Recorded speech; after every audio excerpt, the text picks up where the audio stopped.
여러분 안녕하십니까? 제2회 서울국제 명상 컨퍼런스 2021 명상 새로운 연결 3일차에 오신 여러분을 진심으로 환영합니다. 저는 오늘 사회를 맡은 동국대학교 불교학부 정도입니다. 여러분 반갑습니다.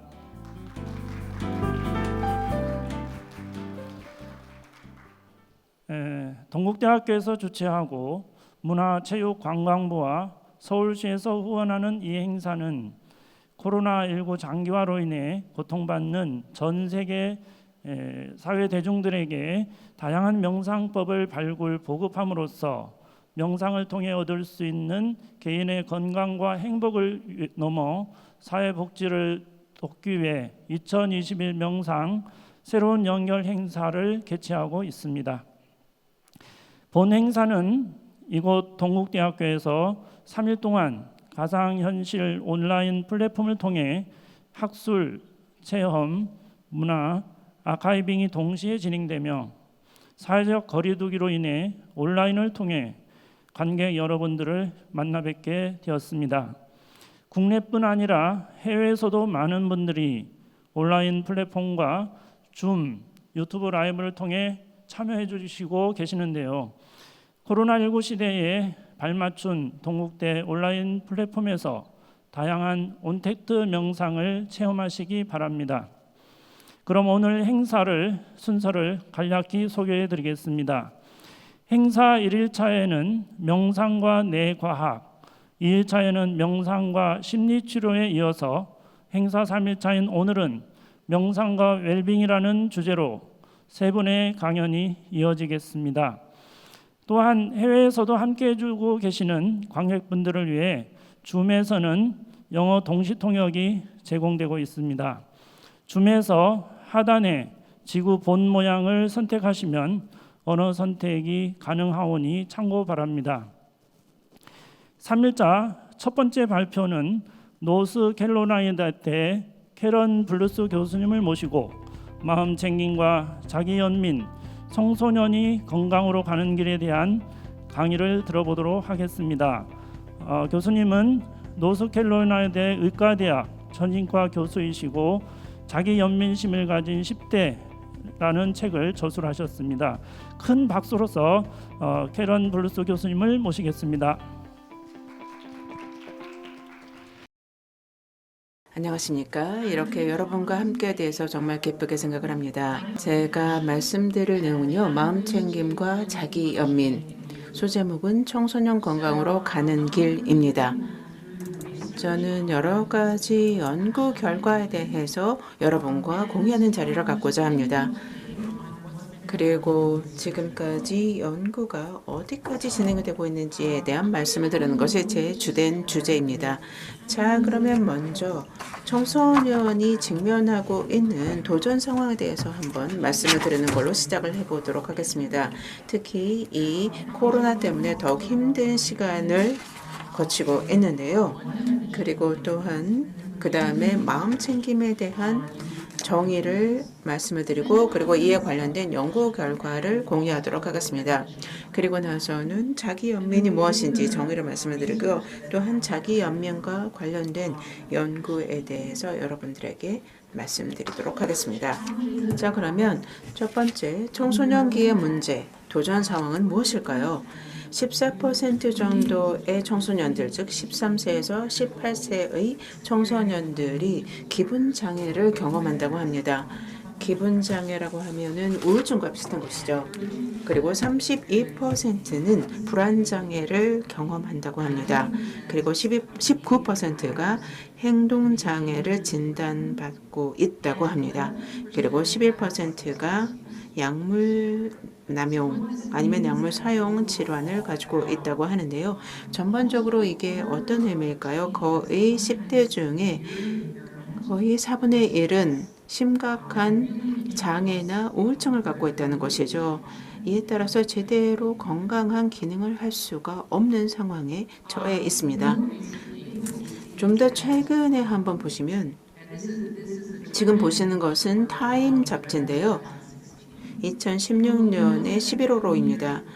보시는 것처럼 2012년에서 15년까지의 변화를 보면은 우울증이 여자아이들 사이에 50% 증가를 했고요. 그리고 남자아이들 같은 경우에 21%가 증가했다고 합니다. 그리고 12세에서 14세 사이의 청소년을 보면 2007년과 2014년을 비교를 하면 3배의 여자아이들 그리고 2배의 남자아이들이 자살을 했습니다. 자살이 이렇게 늘어난 것이죠. 이것은 코로나 이전의 수치입니다. 지금은 훨씬 상황이 나빠졌죠. 지금 보시면 18.48%이라고 합니다. 즉 고등학생의 19%가 자살을 심각하게 생각해 봤다라고 했고요. 그리고 그중에 9%가 실제로 자살을 시도합니다. 자, 그러면 여기부터는요, 제가 지금까지 코로나 이후 이루어진 연구에 대해서 말씀드리도록 하겠는데요. 그 중에 하나는 중국에서 발표가 된 것입니다. 지금 보시면 중국과 같은 경우에는 6세에서 15세 사이의 청소년을 대상으로 했고요.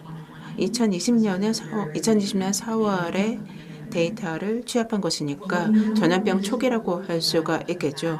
한번 보시면 대상자는 1,000명 이상이었습니다. 이 중에 12%가 우울증을 앓고 있었고요. 19%가 불안증 그리고 6%가 우울증과 불안 두 가지를 다 겪고 있다고 합니다. 인도에서 발표된 결과를 볼까요? 121명의 격리 청소년을 대상으로 그리고 131명의 격리를 당하지 않은 청소년을 대상으로 했는데요. 9세에서 18세 사이였습니다. 이 중에 66%가 무기력감을 경험했다라고 답했고요. 69%가 걱정과 우려를 하고 있다라고 했고 62%가 공포, 두려움을 경험했다라고 설문조사 결과에 답을 했습니다. 그리고 공포, 초조, 짜증, 불안 관련 불면증, 고립증 그리고 슬픔이 격리 집단에서 유의하게 늘어난 것을 볼 수가 있습니다. 그리고 미국에서 진행된 연구 결과를 말씀을 드리면요. 작년 4월에서 10월까지 진행이 된 것인데 정신병원의 응급실 방문이 많이 증가를 한 것을 볼 수 있었습니다. 그러니까 정신과적인 질환으로 응급실을 방문한 것이 12세, 17세 같은 경우에 31% 그리고 5세에서 11세 같은 경우 24% 증가했습니다. 즉 코로나 위기 기간 동안 10대들이 굉장히 많은 고통을 받고 있다는 것을 볼 수 있지요. 14세에서 18세의 청소년들이 굉장히 고통을 받고 있습니다. 10대라고 하는 것은 10대들은 보통 밖에 나가서 친구들을 사귀고 바깥 세상을 탐험하면서 본인의 자아에 대한 정체성을 형성하는 시기죠. 그런데 이걸 집에서는 할 수 없습니다. 가족만으로는 게 불가능하죠. 자아를 형성하고 그리고 친구들과의 관계를 형성을 할 때는 밖에 나가서 친구들을 만나야 되는데 그게 불가능하게 된 것입니다. 여러 가지 활동도 해야 되는데 그리고 또한 탐험을 해야 되는데 코로나 때문에 불가능했고 이에 따라서 이런 상황이 된 것으로 보입니다. 자, 그러면 우리가 어떻게 해줄 수 있을까요? 마음 챙김은 어떤 도움을 줄 수가 있을까요? 먼저 마음 챙김에 대해서 정의를 보도록 하겠습니다. 마음 챙김을 다 잘 아시죠? 3일차 하나 되니까 다 익숙할 것이라고 생각을 합니다. 그러나 한 번 더 말씀을 드리면 제가 마음 챙김을 할 때 저는 이런 정의를 쓰고 있습니다. 지금 이 순간에 대해 의도적으로 비판 없이 주의를 가져가는 것에서 일어나는 알아차림이라는 정의를 저는 사용하고 있습니다. 그래서 중요한 것은 주의를 기울이는 것이고요. 그리고 주의를 기울이는 방법이죠. 주의를 기울일 때 비판하지 않고 그냥 그 자체를 내 감각 자체를 이 감각이 일어날 때 생각이 일어날 때 그것을 그냥 주의를 기울여서 내가 바라보는 것입니다. 자, 그러면 지금부터는 여러 가지 정보를 그리고 데이터를 공유하도록 하겠습니다. 지금 메타 분석을 했던 결과들인데요. 메타 분석이를 정의를 하면요, 여러 임상 결과를 총합해서 정리를 한 것입니다. 즉 여러 임상 결과를 통계적으로 분석을 한 것이죠. 그렇게 되면 결론이 나옵니다. 전반적인 결론을 통해서 이 다양한 임상이 어떤 결론에 도달하고 있는지를 분석할 수가 있는데요. 지금 이 분석 결과를 보시면, 그 평가 결과를 보시면 여러 가지로 분석하고 있습니다. 지금 코헌, 러스킨, 런반 웨이크 같은 경우에는 이 메타 분석 같은 경우에는 만성 통증에 대해서 봤습니다. 즉 다양한 만성 통증을 앓고 있는 사람들에 대한 임상 결과를 분석할 것이고요. 제너 메타 분석 같은 경우에는요, 학교에 관련된 학생들에 관련된 임상 결과를 분석을 했습니다. 그래서 어떤 대상이라고 할까요? 주제가 살짝 다를 수 있는데요. 저는 여기에서 여러 모집단원에 대해서 한번 보도록 하겠습니다. 어떤 모집단에 대한 연구를 했을까요? 4세에서 21세의 공립사립학교를 다니고 있는 학생들을 대상으로 했습니다. 그리고 대부분 수업을 하는 중에 진행을 했고요. 미국, 영국, 캐나다, 호주 그리고 홍콩에서 진행된 연구를 취합을 해서 분석을 했습니다. 전반적인 결과를 보시면 이 학생들의 전반적인 웰빙을 본 것이죠. 불안, 우울, 스트레스, 그리고 낙관주의, 자기 조절, 자기 연민, 그리고 어떤 상황에 어떤 식으로 대처하는지를 봤습니다. 또한 인지 기능도 살펴봤는데요. 그 실행 기능도 봤고요. 그리고 어떤 신체 수치도 계측을 했습니다. 코티졸 수치, 그리고 심박수도 측정을 했고 스트레스의 심박수가 영향을 받죠. 스트레스의 수면도 영향을 받습니다. 그래서 수면 패턴도 분석을 했습니다. 또 여러 임상을 보면 그 훈련을 받은, 즉 마음 챙김에 관한 훈련을 받은 교사들이 진행하는 경우도 있었고, 그리고 별도의 개입자가, 즉 외부의 그 진행자가 마음 챙김을 진행하는 경우도 있었습니다. 전체적으로 보면요, 개입의 강도는 다양했습니다. 일부 프로그램 같은 경우에는 그리고 내용도 좀 다양했는데요. 그리고 MBSR의 여러 요소들이 결합되어 있었습니다. MBSR 같은 경우에는 성인을 대상으로 우리가 가장 많이 연구가 된 방법이죠. 그래서 MBSR 요소들, 예를 들어서 호흡이나 알아차림, 자해 이런 내용들이 포함이 되어 있었는데 다양한 결합이 있었고요. 그리고 기간도 다양했습니다. 4주에서 24주였는데 평균 한 8주 정도였습니다. 그리고 160분 정도 아니면 3,700분 정도 유지되는 거에 있어서 시간도 다양했고요. 그리고 여러 가지 가정 수행도 다양했습니다. 재택에서 수행하는 것도 다양하게 진행이 됐고요. 유형을 보면 우리가 잘 알고 있는 MBSR, MBCT도 있었고, 그리고 아이들에게 호흡을 하는 법, 호흡을 알아차리는 법을 가르치는 영상 개입도 있었습니다. 그리고 마음챙김 학교들도 있었고요. 이게 가장 오래된 프로그램이죠. 마음챙김 프로그램 중에서 마음챙김 학교가 가장 오래된 프로그램입니다. 마음챙김 학교는 영국에서 시작이 됐습니다. 그런데 영국뿐만이 아니라 이제 다른 곳에도 이제 많이 퍼졌고요. 그리고 그 외에도 여러 요소를 결합한 그런 마음챙김 프로그램을 운영하고 있었습니다. 이에 대한 메타 분석을 한 건데요. 이러한 프로그램을 통해서 우리가 발견한 결과에 대해서 말씀을 드리도록 하겠습니다. 메타 분석 결과, 평가 결과 어떤 것을 발견했을까요? 긍정적인 효과가 있다는 것이 밝혀졌습니다. 우울증이나 불안증, 그리고 예를 들어서 문제 외형화라든가 아니면 폭력 문제를 완화하고 그러면서 긍정적인 효과가 있었습니다. 기분도 긍정적으로 되고 또 친사회적인 부분이 늘어났고요. 스트레스에 대한 회복 탄력성 개선이 됐고 그리고 파괴적인 행동은 줄어들었습니다.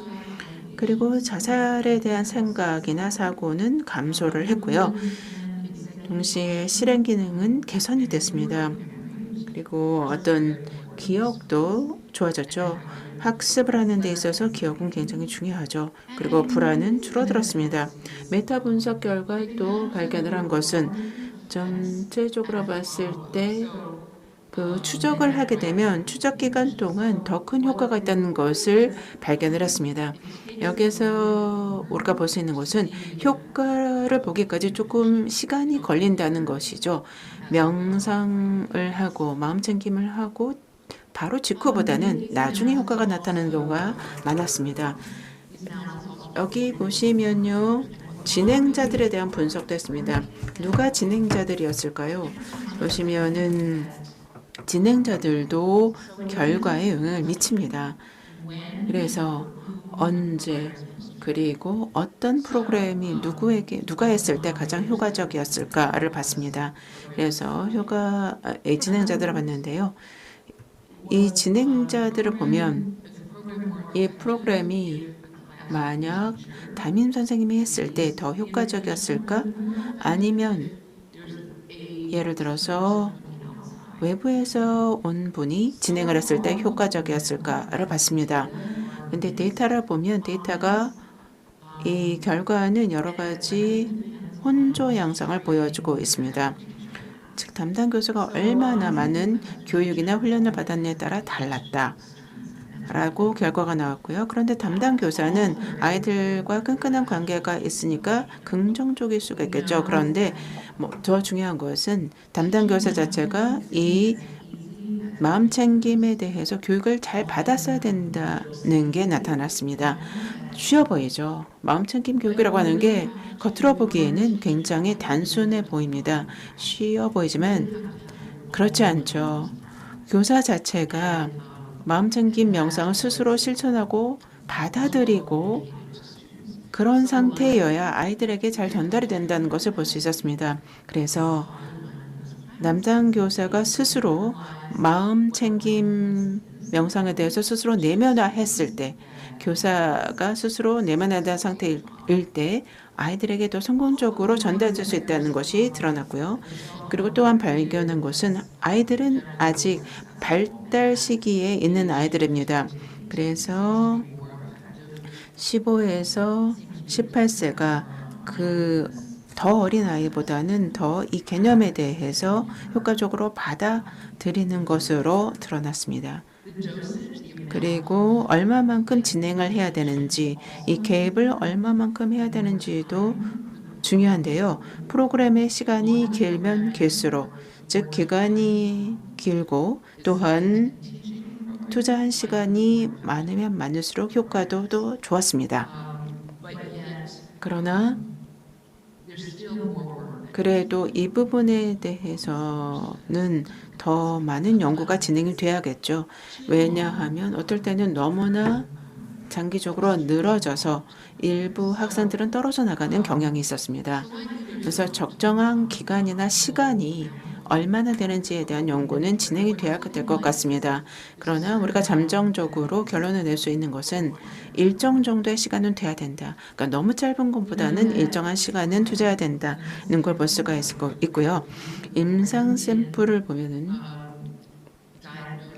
이미 불안이나 우울증 진단을 받은 아이들 같은 경우에 그런 아이들에 있어서 이 불안이나 우울증이 더 줄어드는 효과가 있다는 것을 볼 수가 있었습니다. 이 임상 연구에 있어서 강점들을 하면 보면은요, 강점들을 봤을 때 많은 연구가 100명 이상을 대상으로 했고요.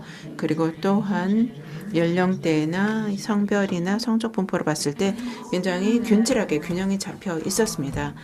그리고 또한 참가자 중에 한 절반 정도는 백인이 아니었습니다. 그러니까 유색인 정도 많이 포함이 돼 있었고요. 그리고 대부분 수업 시간에 교실에서 진행을 하고 있었고요. 그리고 3분의 1 정도가 교회의 수행도 포함이 돼 있었습니다.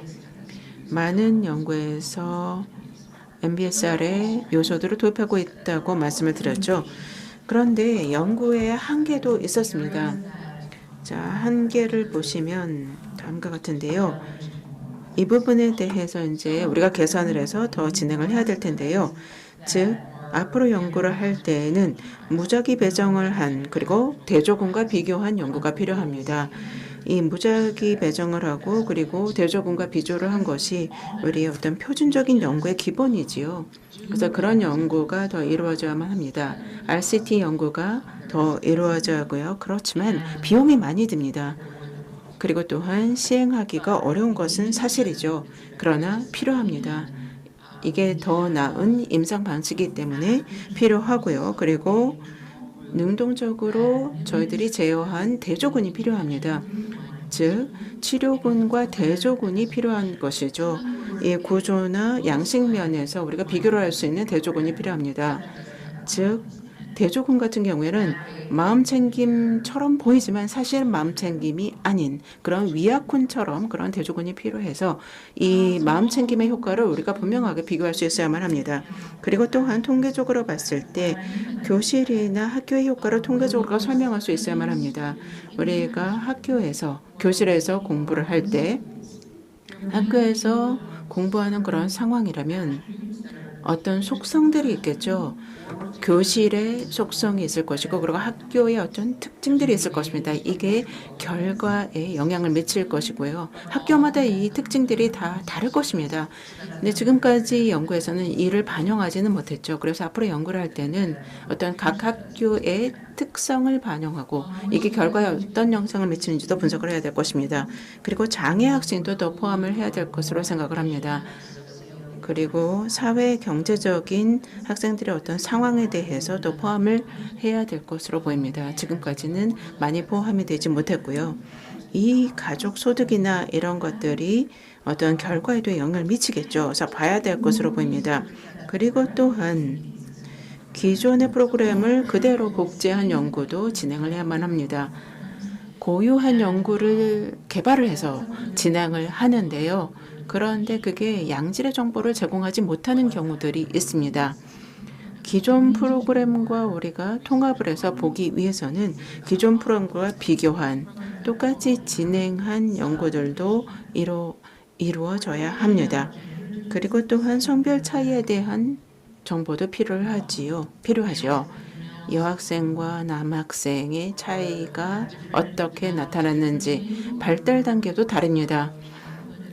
아동기나 청소년기에 남자아이와 여자들이 거치는 발달 과정도 다르죠. 따라서 성별에 따라 적절한 프로그램이 다를 수가 있습니다. 이에 대한 연구도 필요하다고 생각을 하고요. 그리고 또 필요한 것은 개입을 하고 있는 교육자들입니다. 이 개입자들이 어떠한 교육을 받고 있고 얼마나 오랫동안 교육을 받고 있는지 그래서 우리가 어느 정도의 교육이 필요한지를 판단할 수 있어야 되고요. 교사들이 이 프로그램을 진행하는 경우가 많은데 어떤 교육을 받고 진행을 하는지도 우리가 연구를 통해서 봐야 할 것입니다. 그리고 다양한 결과에 대해서 측정을 해봐야 되는데요. 많은 연구를 보면 학생들에게 우울증에 대해서 불안에 대해서 질문하는 형식으로 되어 있습니다. 그런데 이제는 다른 부분에 대한 질문도 해야겠지요. 예를 들어서 교사에게도 질문을 해보고 그리고 학부모에게도 설문을 해봐야 될 것입니다. 아이의 행동이 어떻게 달라졌는지 또 우리가 이러한 설문을 통해서 봐야 될 것입니다. 그리고 여러 가지 구성 요소에 대해서 연구를 진행해야 될 것입니다. 그리고 이를 통해서 어떤 요소가 어떻게 결과에 영향을 미치는지를 봐야 되는 것이죠. 우리 마음챙김 프로그램의 어떤 요소들이 결과에 더 긍정적인 영향을 미치는지를 밝히면은 이를 가지고 우리가 프로그램을 더 개선할 수 있을 것입니다. 그리고 이 프로그램이 학생의 성적이나 출석에 어떤 영향을 미쳤는지에 대해서도 우리가 실제적인 결과도 우리가 봐야 될 것이고요. 그리고 추적 연구도 필요합니다. 지금 현재로서는 아이들이 예를 들어서 중재를 하고 나서 1년 이후에는 어떤지 이에 대한 추적 연구가 이루어지지 않고 있습니다. 그래서 이제는 마음챙김 프로그램을 하고 나서 3개월, 6개월, 1년 차까지 봤을 때 효과가 계속 유지되고 있는지를 봐야만 합니다. 그리고 또한 아이들이 효과를 느끼기 위해서는 그리고 누리기 위해서는 최소한 어느 정도의 수행이 필요한지에 대해서 파악을 해야만 합니다. 그리고 봐야 될 것은 개입 프로그램의 어떤 충실도죠. 프로그램 자체가 원래 의도된 방식대로 진행이 되고 있는지도 봐야만 합니다. 일부 시험에서는 보고 있지만 보고 있지 않은 것도 있죠. 그래서 전체적으로 항상 봐야 되고요. 그리고 기전도 봐야만 합니다. 프로그램이 어떻게 진행이 돼서 결과값에 어떤 식으로 영향을 미치고 있는지를 봐야 되는 것이죠. 프로그램의 어떤 요소들이 결과에 영향을 미치는지를 봐야만 하는 것입니다. 그리고 마지막으로 말씀드리고자 하는 것은 마음 챙김에 대해서 말씀을 드리고 그 다음에는 이제 자기 연민에 대해서 말씀드리도록 하겠는데요. 그 최신 연구에 대해서 보여드리도록 하겠습니다. 아직은 발표가 되지 않은 부분이 있어서 포함이 되지 않은 부분도 있는데요. 근데 보시면요. 73개의 연구에 대해서 5개 대륙에서 이루어진 연구를 포함을 한 것입니다. 여기 보시면 그 연구의 질을 본 분석 결과입니다. 이 연구를 보시면 여기 차트를 제가 표로 정지를 해봤는데요. 정신건강을 한번 볼까요? 29%의 연구를 보시면 이 전체 73개 중에 29개가 정신건강을 연구할 것입니다. 그런데 보시면은 64%가 우울증이 개선이 됐고 80%가 불안이 개선됐다라는 결과를 보여줬다라는 것이고요. 이 모든 결과에 대해서 하나하나 보여드리진 않겠습니다. 관심을 가지고 있는 부분에 대해서 한번 보시기 바랍니다. 다 여러 가지 부분에 대해서 본 것이죠. 근데 많이 개선이 됐다는 결과를 보여주고 있습니다. 그래서 전반적인 개선이 이루어졌다는 걸 알 수가 있고요. 요약해서 말씀을 드리면 양질의 연구를 보시면 마음 챙김의 프로그램을 양질로 진행을 하면 전체적으로 회복 탄력성이 개선이 되고 그리고 어떤 불안증이 개선이 되면서 공황이나 걱정이 개선이 되는 것을 볼 수 있습니다. 그리고 또 차상위 양질의 연구를 통해서 우리가 향상을 볼 수 있던 항목은 자아개념, 자기조절, 그리고 감정조절이고요. 실행기능도 개선이 되고 그리고 인지적인 조절력도 개선이 됐습니다. 기분이나 사회적인 편견 그리고 주의 문제도 개선이 된 걸 볼 수가 있었습니다.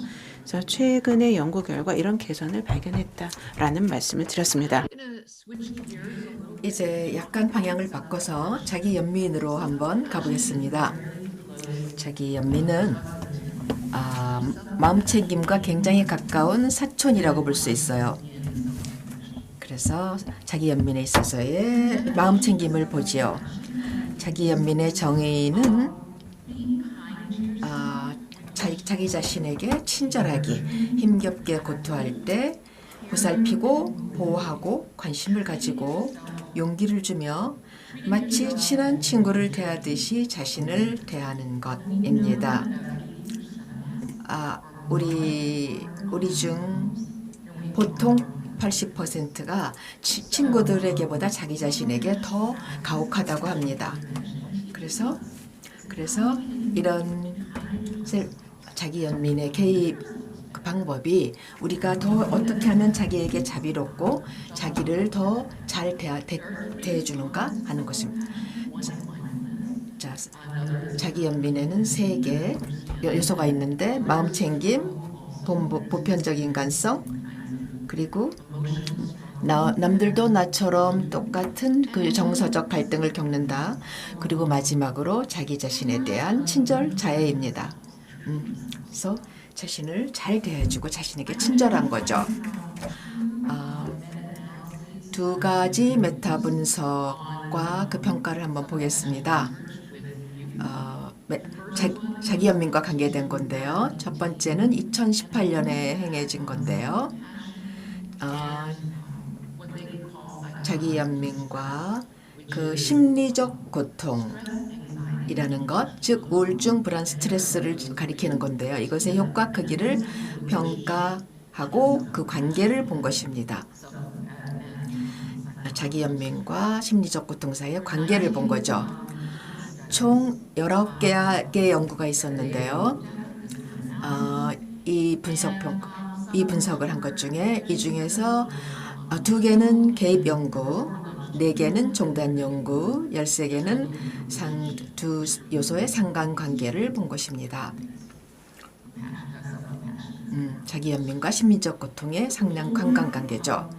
그리고 풀머와 그 동료들이 한 것은 2019년에 발표되었는데요. 특히 청소년의 우울증과 자기 연민의 관계를 평가했습니다. 여기서 그 결과를 제가 요약해 볼까요? 자기 연민과 우울증 증상 간엔 강한 부정적 관계성이 있었고요. 자기 연민이 클수록 우울증을 덜 겪는다는 뜻입니다. 또한 자기 연민과 정신병리 간의 상관관계가 컸습니다.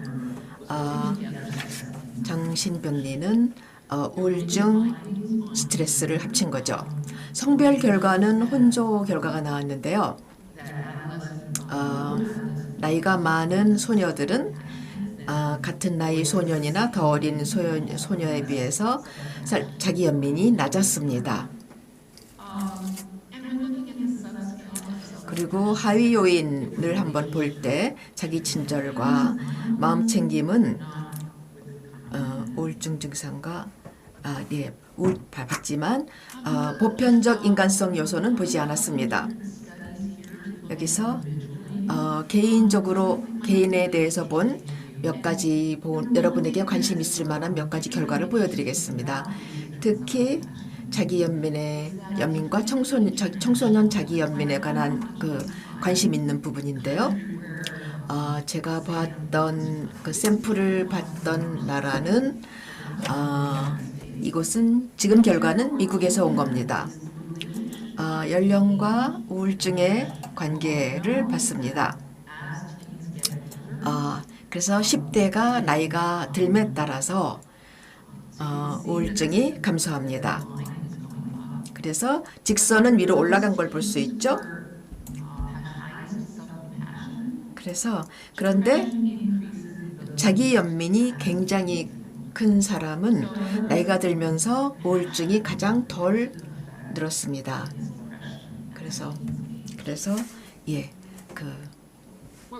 자기 연민이 우울증에 대해서 반비례 관계가 있다는 거죠.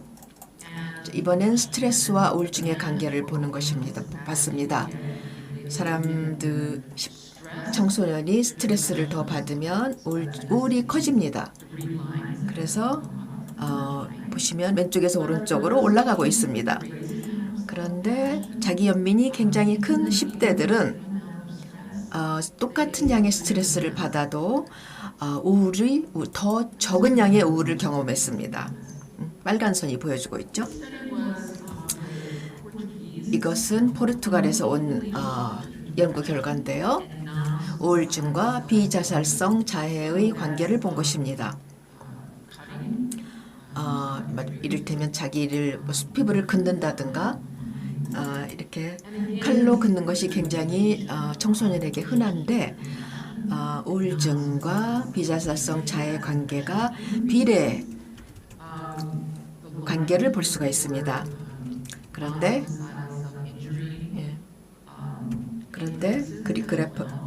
그래프에서 보시면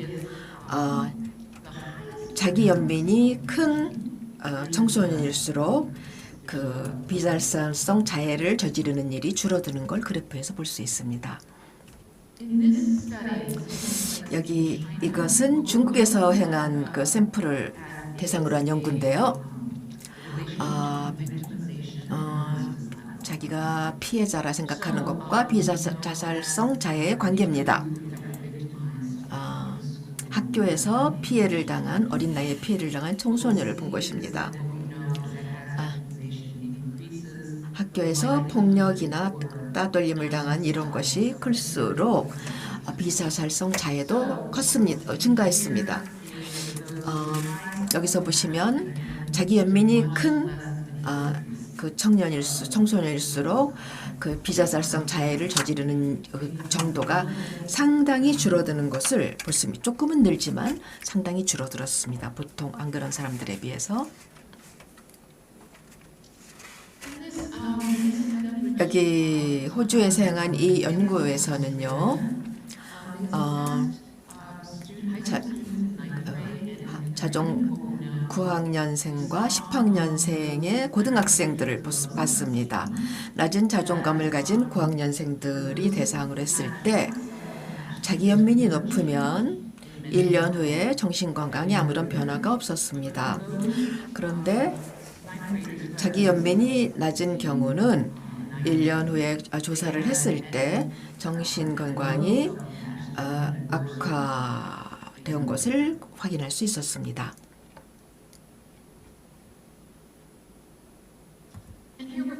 여기서 보시면 자기 연민과 사회 불안 장애의 관계를 볼 수 있습니다. 자기 연민이 클수록 이 청소년은 사회 불안 장애를 덜 겪는 것을 볼 수 있는데 이 관계가 아주 강합니다. 이것은 부정적 그 평가에 대한 그 두려움 때문인데요. 그래서 바로 이것이 왜 자기 연민이 사회 불안 장애를 겪지 않도록 보호하는 요인이 되는가를 설명해 줄 수 있습니다. 친구들이 나를 부정적으로 평가하면 어떻지라는 두려움을 가지고 있는 청소년들은 이런 그 느낌을 굉장히 피하려고 하고 그렇기 때문에 사회 불안을 더 겪는 것입니다. 이것이 자기 연민이 강한 청소년에 비해서 이런 사회생을 피하려는 게 더 강한 거죠. 다른 완충 효과에 대한 자기 연민의 완충 효과에 대한 다른 증거들을 보겠습니다. 잠깐만 뒤로 가볼까요? 그 만성 학업 그 스트레스를 겪는 학생들의 경우 그 부정적 그리고 학교에서 피해를 당한 이것은 스페인에서 행한 결과인데요. 자기 연민이 클수록 그 정신 건강이 더 높았습니다. 비록 학교에서 피해를 당했더라 하더라도 그리고 이스라엘의 그 난민들에게 행한 연구인데요. 굉장히 트라우마 사건을 많이 겪었죠. 그리고 굉장히 심한 산불이 났다거나 이런 경우에도 그 자기 연민이 큰 사람은 그 외상후 장애가 더 작았고 그 자살을 사고하는 경우가 낮았습니다. 자, 이것은 그 마음챙김 명상 그 수련회에서 한 것인데요. 학생들이 삶의 만족감과 더 그 긍정적 감정이 더 증가했습니다. 그리고 반추 대세임과 스트레스가 줄었죠. 즉 마음 챙김이 이 몇 개 요소를 했지만 이것이 흥미로운 것은 이것은 마음 챙김 그 명상 수련회였지만 하지만 마음 챙김 안에 자기 연민 요소가 있었습니다. 그래서 이 연구가 향한 것은 자기 연민은 조금 여기서 그 자신과 친구들에게 MFY 그 훈련 이것을 10대를 위해서 10대를 위해 구성한 자기 연민 프로그램입니다. 여기서 프로그램 말미에 우리가 그것은 회복 탄력성이 증가했고 호기심과 탐구성이 증가했습니다. 그런데 호기심 탐구성이라는 것은 새로운 것을 기꺼이 시험해보고 내가 편안한 그 영역에서 기꺼이 밖으로 나가보려는 그런 마음입니다. 그래서 마음챙김 역시 이런 효과를 매개했지만 사실은 자기 연민이 더 큰 매개 요인이었다는 걸 발견했습니다. 마지막으로는 굉장히 새로운 연구인데요. 그리고 또한 그 추적 연구까지 했습니다. 사전 연구, 사후 연구까지 했죠. 이것은 트랜스젠더 10대를 위한 자신과 친구 되기 프로그램입니다. 이들은 굉장히 자살 사고를 굉장히 많이 하는 10대들이었는데 50% 이상이 자살을 시도했습니다. 그런데 이 경우에도 굉장히 유의미한 그 변화가 왔습니다. 우울증, 불안이 그 사전 개입 전과 후에 비해서 굉장히 그 감소했고요. 그리고 그 삶의 만족과 회복 탄력성이 유의미하게 증가했습니다. 왼쪽을 그 보시면 그 왜곡된 소속감 이것이 굉장히 줄어들었죠. 이것이 굉장히 자살 시도와 강렬한 관계를 갖고 있는 것인데 이런 면에서 굉장히 유의미한 변화를 가져온 것이 저는 상당히 기뻤습니다. 그래서 요약을 해보겠습니다. 자기 연민은 정신병리와 반비례했고요. 또한 그 부정적 결과에서 보호 요인으로 작용했습니다. 고위험군 10대에 특히 효과적이었고요. 그리고 여기에 도움이 되는 프로그램이라는 것입니다. 한계와 차후 방향에 대해서도 보겠는데요. 우리가 마음챙김에서 발견한 것과 비슷합니다. 좀 더 그 대조군 연구가 더 필요하고요. 그리고 척도에 대해서 좀 더 일관성 있는 그 연구가 필요하고요. 임상 샘플도 더 많이 필요합니다. 여러분에게 마지막으로 이런 생각을 한번 해보시라고 알려드리고 싶습니다. 청소년기는 성인기의 정신건강 궤도를 결정하는 개입을 할 수 있는 중대한 시기입니다. 우리는 이 청소년기에 우리가 이거를 바꾸고 이들에게 개입을 할 수 있다는 걸 알 수 있습니다. 우리는 자신에게 질문해야 됩니다. 어떻게 우리는 나아갈 것인가? 이 시점에서 우리는 어떤 변화를 이들에게 가져오도록 도울 수 있을 것인가? 여러분 감사합니다. 네, 교수님 강의 잘 들었습니다. 감사합니다. 제가 한 두 가지 정도 질문을 좀 드리겠습니다. 이제 우리 동국대학교에서는 이제 자아 명상이라고 해서 이제 모든 학생들이 꼭 들어야 되는 그 과목이 있습니다. 그런데 교수님 강의에 전적으로 동감을 하면서 이제 무슨 말인가 하면은 학생들이 1학년이냐 4학년이냐 또는 뭐 남학생이냐 여학생이냐에 따라 이 수업의 어떤 변화가 굉장히 다른 모습을 볼 수 있거든요.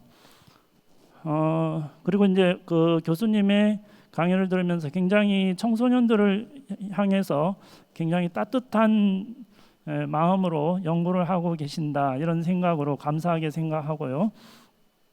질문은 교수님께서 평상시에 마음 챙김과 자기 연민을 어느 정도 하고 계시는지가 궁금하고요. 두 번째는 그 청소년들에게 마음 챙김과 자기 연민이 굉장히 필요하고 효과가 많이 나타나는데 그러면 이런 것을 어떻게 발전시켜 나가고 미국에서는 얼마 정도 이런 청소년들에게 적용이 되고 있는지 학교에서 두 가지 질문을 좀 드리겠습니다.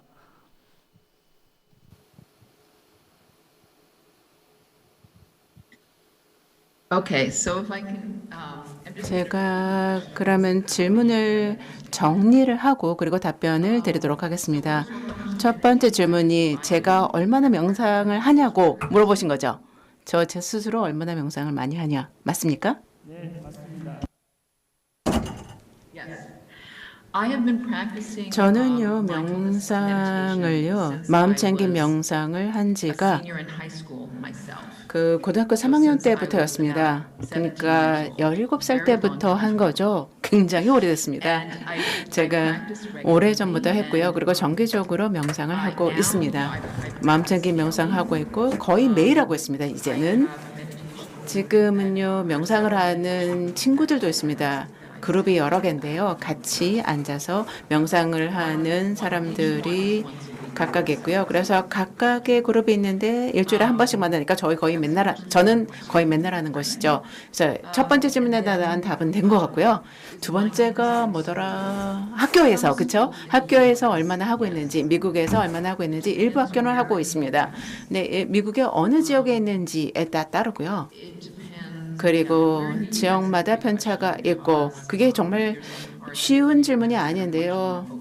굉장히 많이 열려있는 학교가 있고 아닌 지역도 있거든요. 그래서 열려있는 지역과 같은 경우에는 굉장히 많이 하고 있기도 하고 그렇지 않은 학교도 있고 그렇습니다. 저희들은 이 명상을 학교에 도입하기 위해서 많은 노력을 하고 있습니다. 자율명상, 마음챙김 명상 모두요. 그래서 몇 퍼센트의 학교나 현재 하고 있는지 통계는 모릅니다. 죄송합니다. did I miss any more questions? 혹시 또 질문 빠진 게 있나요? 제가 놓친 게 있었나요? 아닙니다. 이제 줌으로 들어온 질문을 제가 좀 드리겠습니다.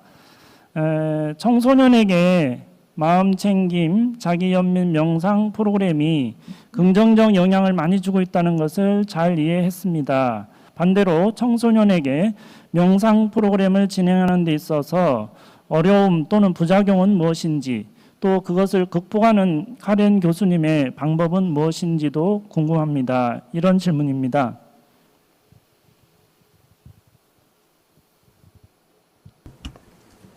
So when we teach 저희들이 마음챙김을 학생을 대상으로 가르칠 때 어떤 어려운 점이 있는지 그게 질문 맞죠? 첫 번째. 맞습니다. okay, okay.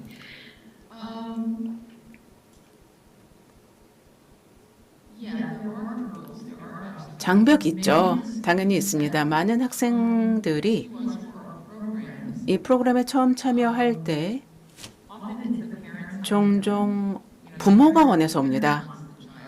우리 애가 명상을 했으면 좋겠다라고 데리고 오는 거죠. 그런 식으로 시작을 하는 경우가 많기 때문에 아이는 받아들일 준비가 안 됐습니다.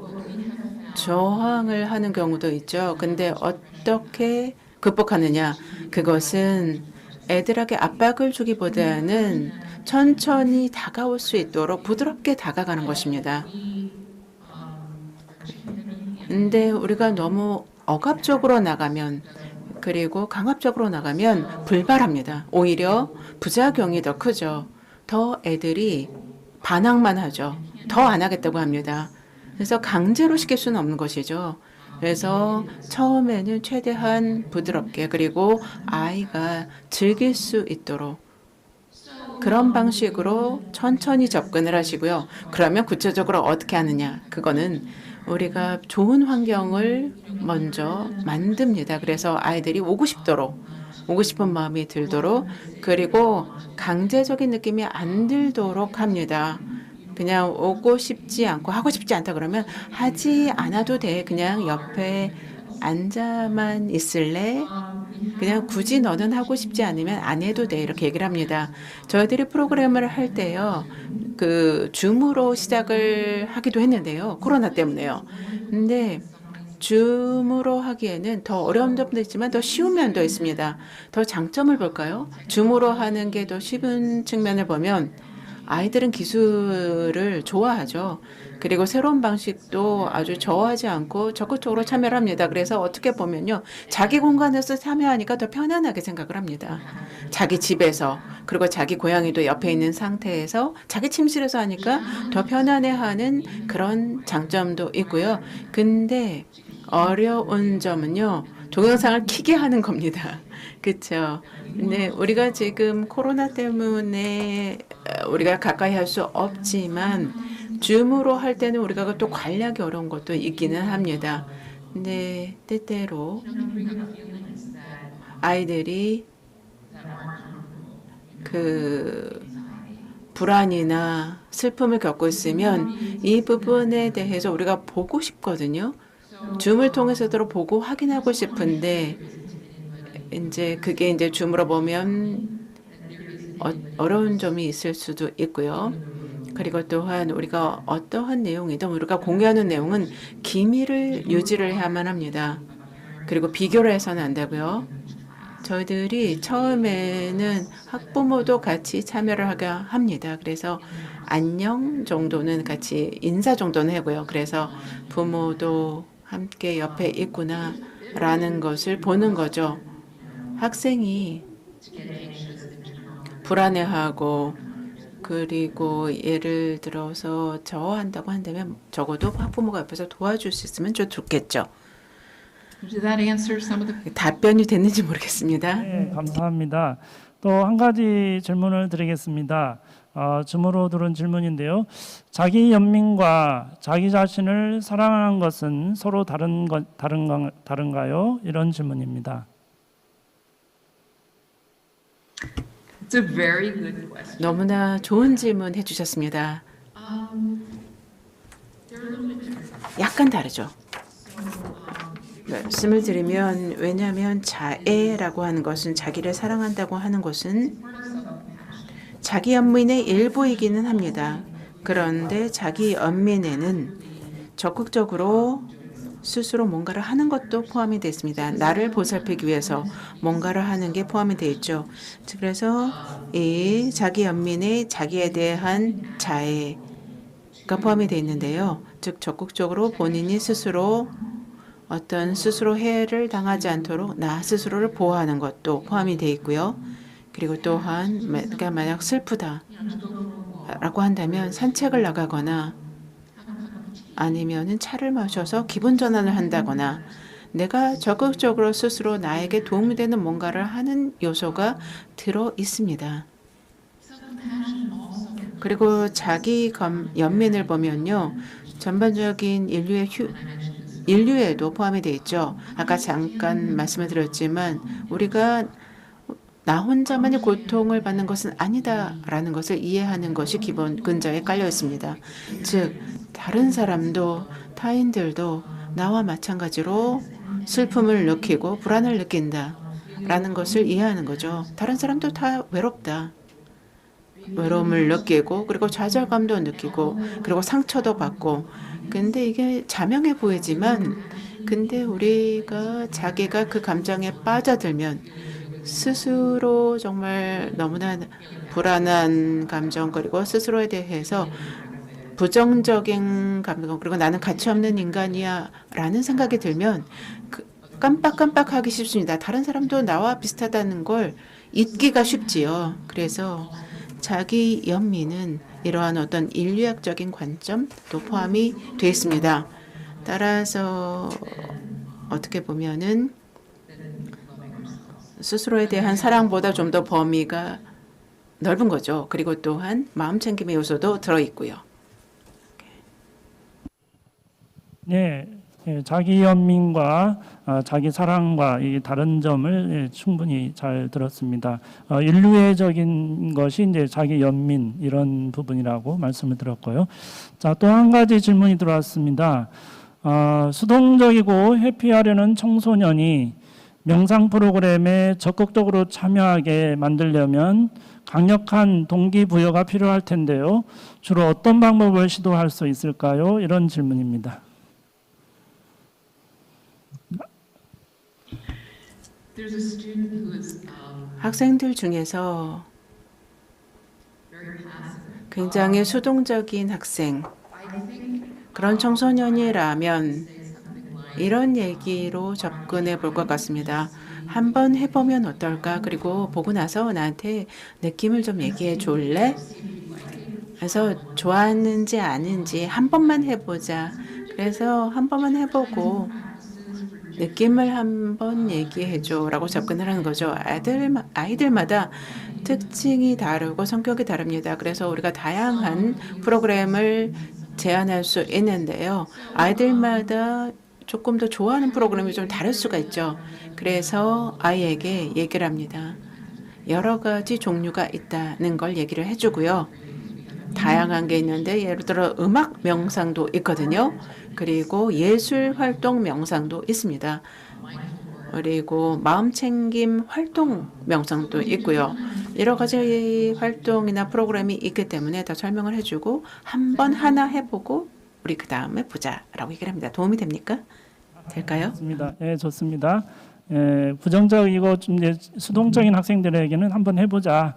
이렇게 시도해보는 게 좋다는 말씀이셨습니다. 한 가지가 더 들었는데요. 마지막으로 한 가지 질문만 더 드리겠습니다. 요즘같이 코로나 시대는 직접적으로 만나기가 참 어려운 시대인데요. 이런 시대에 이런 변화에 자기 연민 프로그램은 어떻게 적응해야 할까요? 적용해야 할까요? 이런 내용인데요.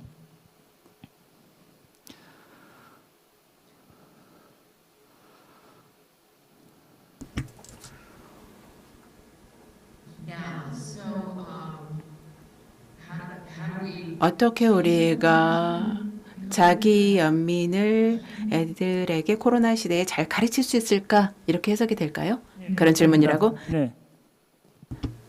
Yeah.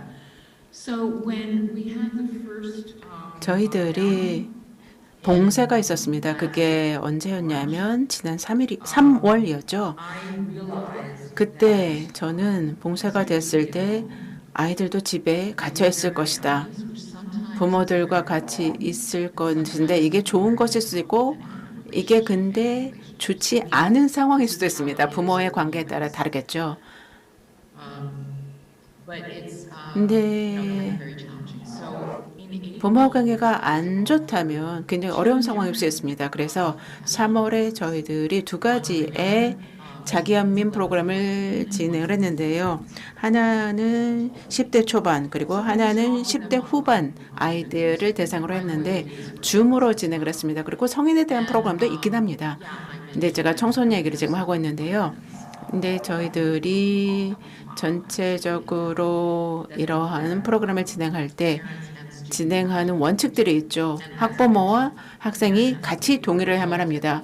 그리고 학부모가 집에 있어야 되고요. 그리고 동영상을 같이 최소한 처음엔 같이 봐야 되고요.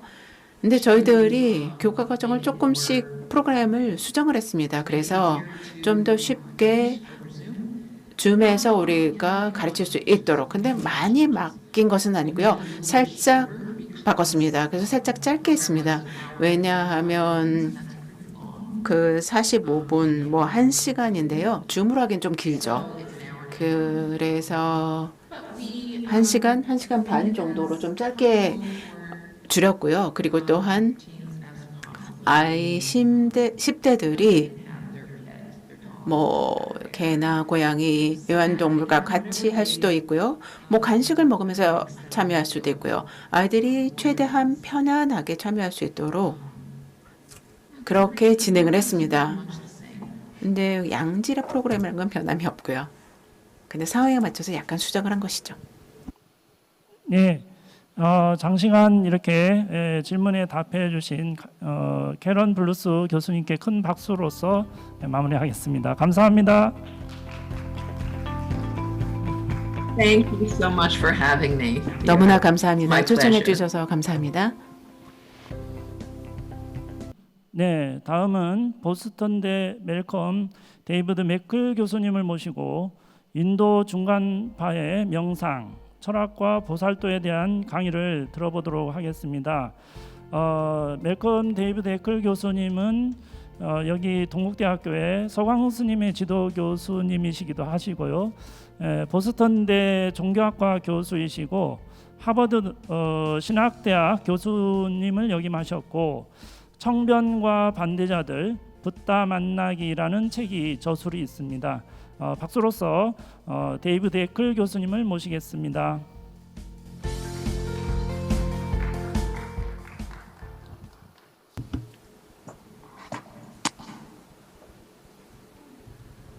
Greetings, everyone. My name is David 안녕하십니까. Eckel. 저는 데이비드 I'm 에클이라고 going to be 합니다. speaking to you today 오늘 about 저는 여러분에게 meditation, 명상, philosophy, 철학, and the 그리고 Bodhisattva path in 보살도에 India. 대해서 말씀드리도록 하겠습니다. 이를 인도 중간파를 주제로서 보도록 할 거고요. 먼저 본 회의를 조직한 조직위원회에 감사드립니다. 특히 서광 스님께 감사드립니다. 이렇게 발표할 수 있는 기회를 주셔서 감사합니다. 제2회 세계 명상 축제 축하드립니다. 저도 같이 가서 현장에서 뵐 수 있었으면 얼마나 좋았을까요? 동국대학교가 후원하는 이번 포럼에 함께 할 수 있게 되어서 다시 한번 대단한 영광으로 생각하다는 점을 말씀드리고자 합니다. 한국과 전 세계의 불교학을 진흥하기 위해 여러분이 하고 있는 일에 대해서 무한한 존경을 포함합니다. 직접 뵙고 발표드리지 못하는 점에 대해 유감이지만 녹화 영상이라도나마 전할 수 있는 기회가 있어서 감사드립니다. 코로나 위기로 인해서 여러 면으로 서로 가까이 할 수 없는 상황이 되었습니다.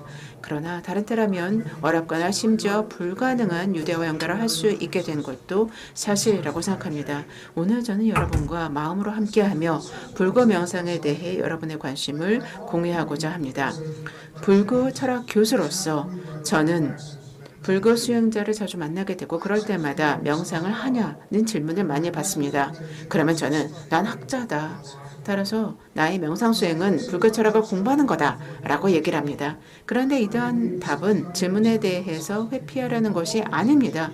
불교 철학 공부 자체가 일종의 명상이 될 수 있다고 저는 믿기 때문입니다.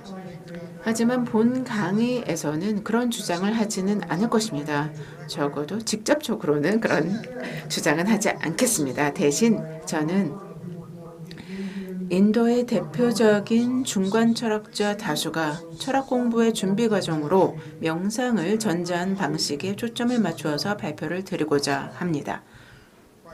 자, 그러면 이러한 철학자들이 어떤 방식으로 철학과 명상 수행을 엮게 했는지를 이해한다면 이것이 오늘의 주제를 좀 더 심도 깊게 이해하는 데 도움이 될 수 있다고 생각합니다. 주제는 바로 명상과 다양한 형태의 불교적 삶 간에 놓인 연결성이죠. 근데 저에게 주어진 시간은 제한되어 있고 주제는 굉장히 복잡하기 때문에 특별히 제가 유용하다고 생각하는 문헌 종류에 초점을 주어서 발표를 하고자 합니다. 제가 말하는 문헌 유형이라고 하는 것은 바로 보살도에 대한 중간파의 입문서를 말합니다. 가장 잘 알려진 입문서를 보면 바로 산티데바의 입보리행론이 있습니다. 자, 산스크리트어로는 보리차리아바타라고 하는데요. 이 문헌은 보시면 그보다 그 전 시대인 6세기에 편찬된 책에 뿌리를 두고 있습니다. 즉 입진감로에 뿌리를 두고 있는데요. 6세기의 중간 철학자인 청변이 저술한 책입니다.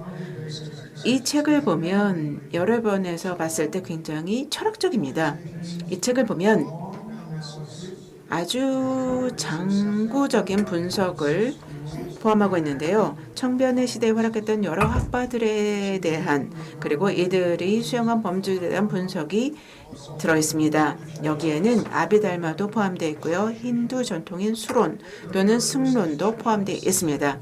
그 이후 동문헌의 연장선으로 청변은 유가행파와 베단다파 그리고 자이나 교도까지도 다루고 있습니다. 이 분석은 인도 철학자들에게 있어서 큰 관심을 받고 있지만 우리가 특히 관심을 가지고 있는 부분은 분석 자체가 아니라 철학과 명상 수행 사이에 설정한 연결성입니다. 오늘의 주제이기도 하죠.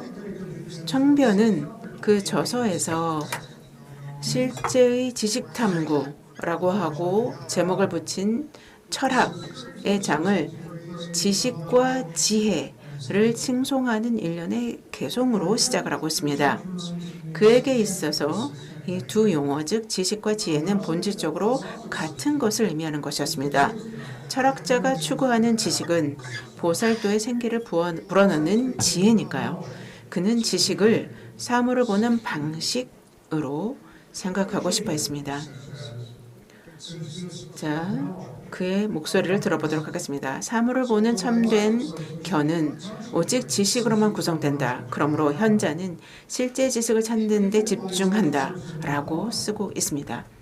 비록 현자가 눈이 멀은 상태라도 그는 아무 장애 없이 세상을 볼 수 있다. 자신이 원하는 것은 무엇이든 멀리 있든 미세하든 숨겨져 있든 다 볼 수 있다.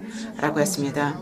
반대로 천개의 눈을 가진 사람 아니면 인드라 즉 세석천신처럼 천개의 눈을 가지고 있어도 지혜가 없다면 눈이 먼 것과 같다라고 했습니다. 왜냐하면 천개와 해탈로 가는 옳고 그른 길을 보지 못하기 때문이다 라고 썼습니다.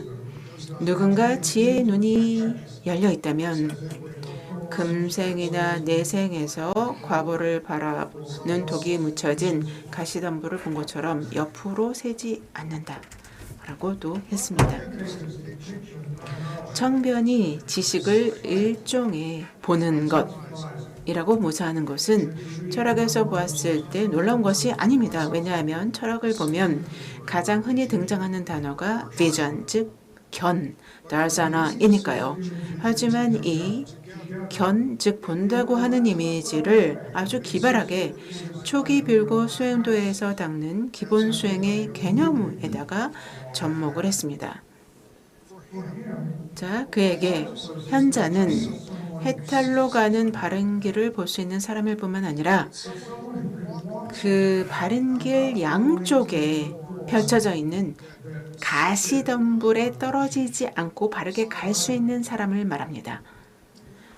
이렇게 바른 길을 볼 수 있는 능력, 그리고 이 길을 걸어갈 수 있는 능력, 그리고 이에 대한 은유는 청변이 철학자와 명상 수행을 말할 때 여러 번 등장합니다. 자, 이 책에 나타나는 핵심 개송을 보면 다음과 같습니다. 현자, 즉 철학을 수행하려는 자는 부지런히 집중을 수행해야 한다라고 하고 있는데요. 여기서 집중이라고 하는 단어는 잘 알려진 사마디입니다.